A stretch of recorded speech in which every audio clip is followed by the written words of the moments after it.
ओम नमः शिवाय। 16 सोमवार व्रत कथा। मृत्युलोक में भ्रमण करने की इच्छा करके एक समय श्री भूतनाथ भगवान भोलेनाथ माता पार्वती के साथ मृत्युलोक में पधारे। भ्रमण करते करते दोनों विदर्भ देशांतर्गत अमरावती नाम की अति रमणीक नगरी में पहुँचे। अमरावती नगरी अमरापुरी के सदस्य सब प्रकार के सुखों से परिपूर्ण थी। उसमें वहाँ के महाराजा द्वारा बनवाया हुआ अति रमणीक शिवजी जी का मंदिर भी था। भगवान शंकर भगवती पार्वती के साथ उस मंदिर में निवास करने लगे। एक समय माता पार्वती भगवान भोलेनाथ को प्रसन्न देख मनोविनोद करने की इच्छा से बोली, हे महाराज, आज तो हम दोनों चौसर खेलेंगे। शिवजी जी ने प्राण प्रिय की बात को मान लिया और चौसर खेलने लगे। उसी समय मंदिर का पुजारी ब्राह्मण मंदिर भी पूजा करने आया। माता पार्वती ने पुजारी जी से प्रश्न किया, पुजारी जी बताओ, इस बाजी में हम दोनों में से किसकी जीत होगी? वह ब्राह्मण बिना विचारे शीघ्रता से बोले कि महादेव जी की जीत होगी। थोड़ी देर में बाजी समाप्त हो गई और पार्वती जी की विजय हुई। पार्वती जी बहुत क्रोधित हुई और ब्राह्मण को झूठ बोलने के अपराध के कारण श्राप देने के लिए उद्यत हुई।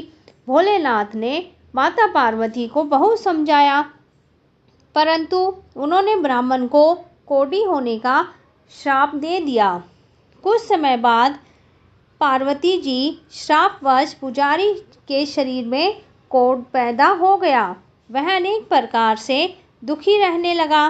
पुजारी जी को श्राप कष्ट भोगते हुए जब बहुत दिन हो गए, तब एक दिन देवलोक की अप्सरा शिवजी जी की पूजा हेतु उसी मंदिर में पधारी।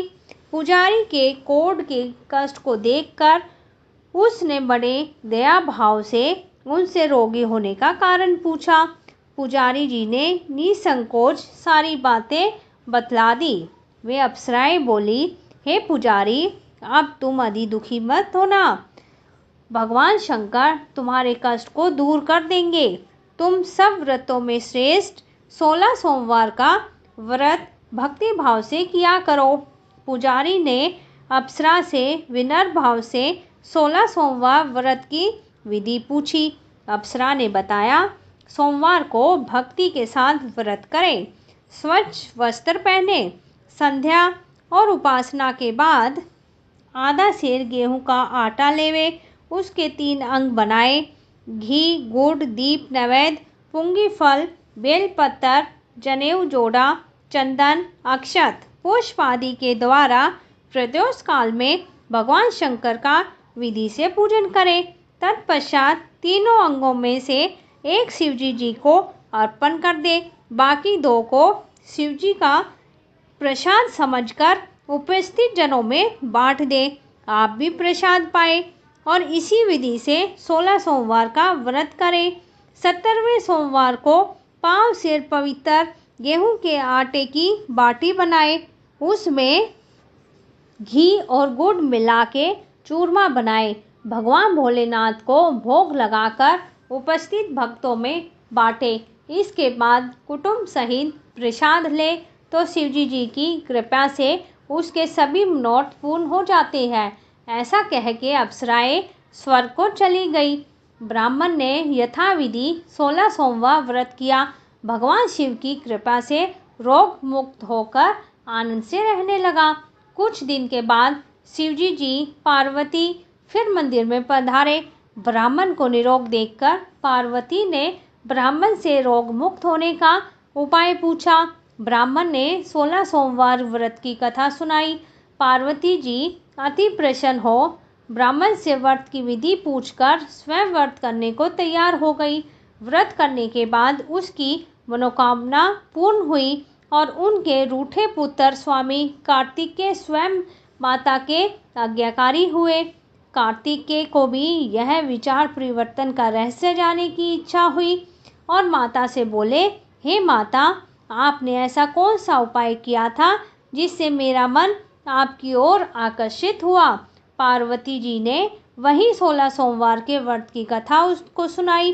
कार्तिकेय जी ने कहा, इस व्रत को मैं भी करूँगा, क्योंकि मेरा प्रिय मित्र ब्राह्मण बहुत दुखी दिल से परदेश गया है। मेरी उनसे मिलने की इच्छा है।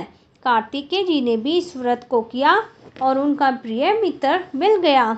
मित्र ने इस आकस्मिक मिलन का भेद कार्तिकेय से पूछा तो वे बोले, हे मित्र, हमने तुम्हारे मिलने की इच्छा करके 16 सोमवार का व्रत किया था।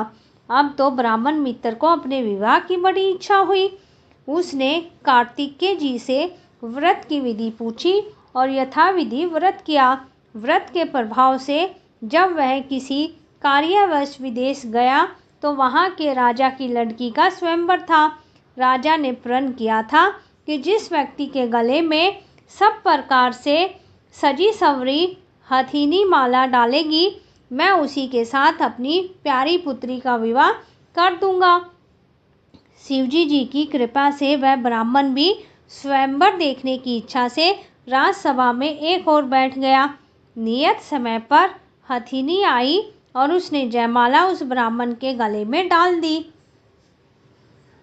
राजा ने अपनी प्रतिज्ञा के अनुसार बड़ी धूमधाम से अपनी कन्या का विवाह उस ब्राह्मण के साथ कर दिया।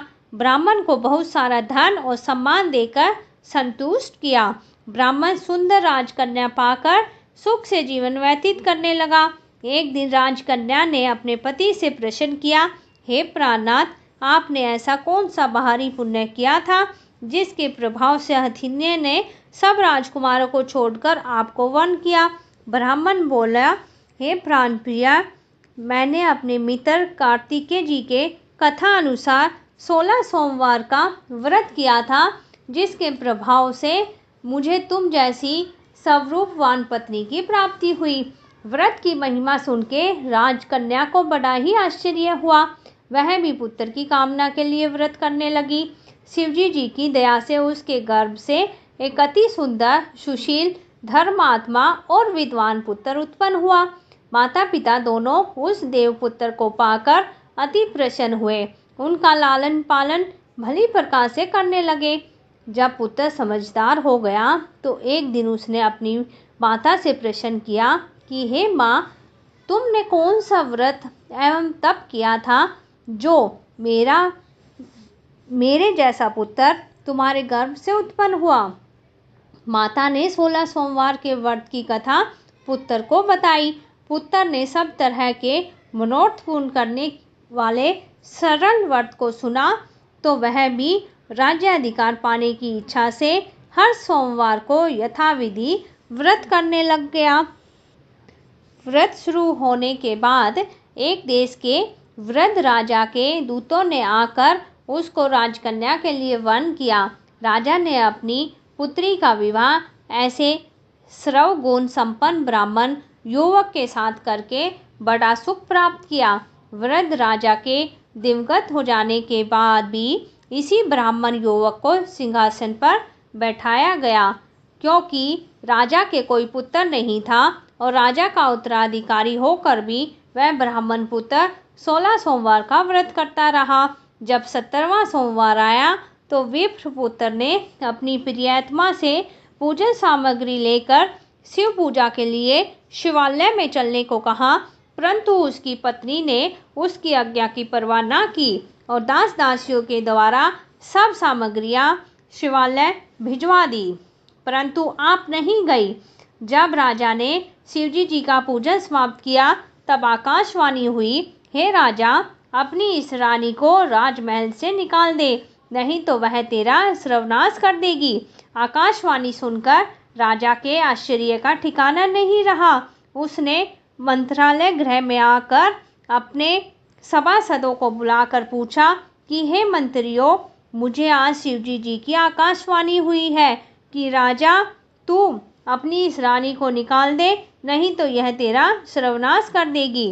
राज्य में मंत्री और सभासद आदि सब विस्मय और दुख में डूब गए, क्योंकि जिस कन्या के कारण राज्य मिला है, राजा उसी को निकालने का जाल रच रहा है, वह कैसे हो सकेगा।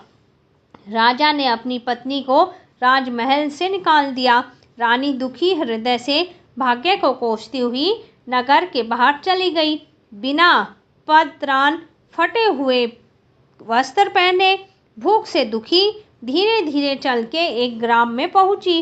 वहां एक बुढ़िया सूत काट के बेचने जाती थी और रानी की करुण दशा को देखकर बोली, चल तू मेरा सूत बिकवा दे, मैं वृद्ध हूँ, भाव नहीं जानती हूँ। ये बात सुन रानी ने बुढ़िया के सिर से सूत की गठरी उतार के अपने सिर पर रख ली। थोड़ी देर बाद आंधी आई और बुढ़िया का सूत पोटली सहित उड़ गया। बेचारी बुढ़िया पछताती रह गई और रानी को अपने से दूर रहने को कहा। इसके बाद रानी एक तेली के घर गई। शिवजी जी के प्रकोप से तेली के सब मटके उसी क्षण चटक गए। तेली ने भी रानी को अपने घर से निकाल दिया। अत्यंत दुखी पाती हुई और रानी एक नदी के तट पे गई। नदी का समस्त जल सूख गया। तत्पश्चात रानी एक वन में चली गई। वह सरोवर में पानी पीने गई। उसका हाथ का स्पर्श लगते ही सरोवर का नील कमल के समान जल असंख्य कीड़ामय होकर गंदा हो गया और रानी ने भाग्य पर दोष आरोपण करते हुए उस जल को पीकर पेड़ की शीतल छाया में विश्राम करना चाहा। परंतु रानी जिस पेड़ के नीचे जाती, उसी पेड़ के पत्ते तत्काल टूट के गिर जाते। वन सरोवर की जल की ऐसी दशा देखकर गौ चराते ग्वालों ने अपने गुसाई जी से, जो उस समय जंगल के स्थित मंदिर में पुजारी थे, यह बात बताई। गुसाई जी के आदेशानुसार ग्वाले रानी को पकड़ के गुसाई जी के पास ले गए और रानी की मुख कांति और शरीर शोभा देखकर गुसाई जी जान गए थे कि यह अवश्य ही कोई विधि की गति की मारी कुलीन स्त्री है। पुजारी जी ने रानी से कहा कि पुत्री, मैं तुमको अपनी पुत्री के समान रखूंगा, तुम मेरे आश्रम में ही रहो, मैं तुमको किसी प्रकार का कष्ट नहीं दूंगा। गुसाई जी के ऐसे वचन सुन के रानी को धीरज हुआ और वह आश्रम में रहने लगी।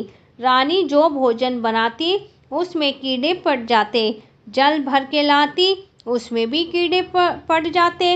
रानी जी की यह दशा देख गुसाई जी को भी बहुत ही दुखी होते हुए रानी से बोले, हे बेटी, तुम्हारे ऊपर कौन से देवता का कोप है जिससे तुम्हारी यह दशा है। पुजारी जी की बात सुन के रानी ने शिवजी महाराज के पूजन का बहिष्कार करने की बात बताई तो पुजारी शिवजी जी महाराज की अनेक प्रकार से स्तुति करते हुए बोले, पुत्री, तुम अपने मनोरथ पूर्ण करने वाले 16 सोमवार का व्रत करो, जिसके प्रभाव से अपने कष्ट से मुक्त हो जाओगे। गुसाई जी की बात मान के रानी ने 16 सोमवार के व्रत किए और 17वें सोमवार को विधि विधान सहित पूजन किया। उसी पूजन के प्रभाव से राजा के हृदय में विचार उत्पन्न हुआ कि रानी को गए बहुत समय व्यतीत हो गए, ना जाने कहाँ कहाँ भटकती होगी, उसे ढूंढना चाहिए। यह सोचकर रानी को तलाश करने के लिए राजा ने चारों दिशाओं में दूत भेजे और वे दूत रानी को ढूंढते हुए पुजारी के आश्रम में पहुँचे। वहाँ पुजारी के आश्रम में रानी को पाकर रानी को अपने साथ ले जाने का आग्रह करने लगे, परंतु पुजारी ने मना कर दिया। दूत चुपचाप लौट आए और महाराज को रानी का पता बतलाया। रानी का पता पाकर राजा स्वयं पुजारी के आश्रम में आ गए और पुजारी से कहा कि महाराज, जो देवी आपके आश्रम में रहती है वह मेरी पत्नी है। शिवजी जी के कोप से मैंने इनका परित्याग कर दिया था। अब इन्हीं पर शिवजी जी का प्रकोप शांत हो गया है, इसलिए मैं इसे लेने आया हूँ। आप इनको मेरे साथ जाने की आज्ञा दीजिए। गुसाई जी ने राजा के वचन सुनकर सत्य समझ के रानी को राजा के साथ जाने की अनुमति दे दी। गुसाई जी की आज्ञा पाकर रानी प्रसन्न होकर राजा के साथ महल में आई। नगरवासियों ने नगर के द्वार और नगर को तोरण और बंधनवारों से विविध विधि से सजाया। घर घर में मंगल गान होने लगे। पंडितों ने विविध वेद मंत्रों का उच्चारण करके अपनी राजरानी का स्वागत किया। ऐसी अवस्था में रानी ने पुनः अपनी राजधानी में प्रवेश किया। महाराज ने ब्राह्मण को अनेक तरह से दान आदि देकर संतुष्ट किया। याचकों को धन धान्य दिया। नगरी में स्थान स्थान पर सदाव्रत खुलवाए, जहाँ भूखे लोगों को भोजन मिलता था। इस प्रकार से राजा शिवजी जी की कृपा का पात्र हो राजधानी में रानी के साथ अनेक प्रकार के सुखों को भोग करता रहा और 16 सोमवार का व्रत करने लगा। विधिवत शिवजी पूजन करते हुए इस लोक में अनेक सुखों को भोगने के बाद दोनों शिवपुरी को पधारे। जो मनुष्य मनसा वाचा कर्मणा भक्ति सहित 16 सोमवार का व्रत एवं पूजन इत्यादि विधिवत करता है, वह इस लोक में समस्त सुखों को भोग कर अंत में शिवपुरी को प्राप्त होता है। यह व्रत सब मनोरथों को पूर्ण करने वाला है। ओम नमः शिवाय।